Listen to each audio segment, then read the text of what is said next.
organization with 115,000 professionals, getting that to change, everybody to change from what used to be partnerships. As you know, we operate as partnerships in most of the jurisdictions around the world. And partners have a very unique behavior. They don't like to listen to anybody. That's what partners are really good at. They all think that they are bosses.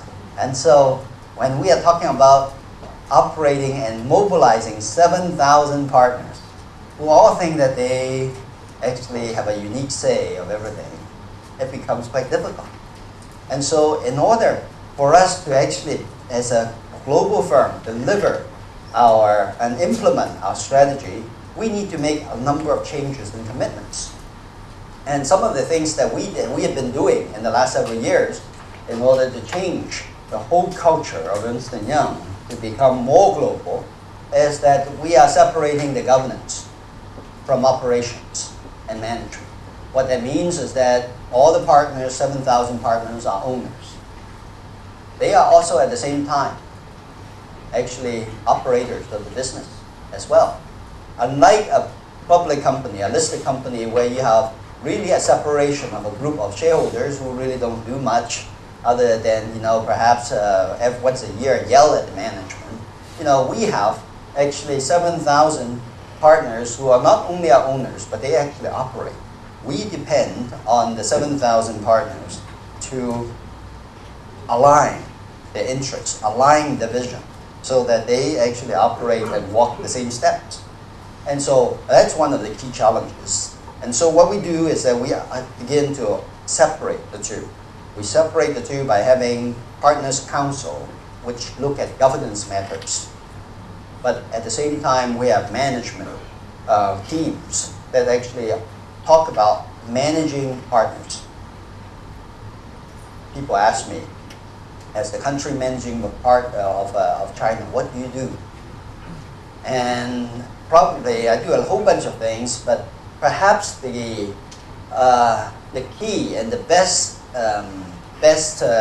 description of my job is that I manage partners. The managing partners position is really to manage the partners. We have 200 plus partners in China. And just imagine talking to one of them every day will require 200. And we have a very aggressive growth plan. In 5 years' time, we hope to have 400 partners. And so that will make it a lot harder, actually, to be talking to managing partners over the next few years. And so that's one of the key things that we have done globally around the world. And a number of other things that we do is we also, for instance, do financial integration. In the past, we have different pockets of profit centers. And when we have different profit centers, people behave very differently because what is good for you may not be good for me.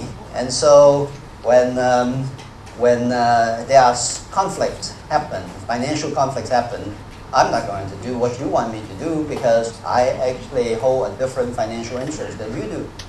So that is not good. That is not going to be helpful. For instance, if we want to implement, say, a new methodology, invest in a new tool, electronic tool, which will cost, say, $50 million to develop.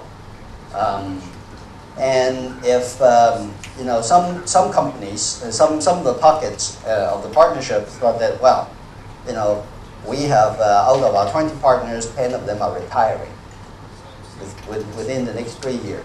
They are certainly not going to spend their share of the profit and the income in trying to build a new platform that they are not going to benefit. So that is why financial integration is an important element in actually delivering seamless, consistent, high-quality service worldwide.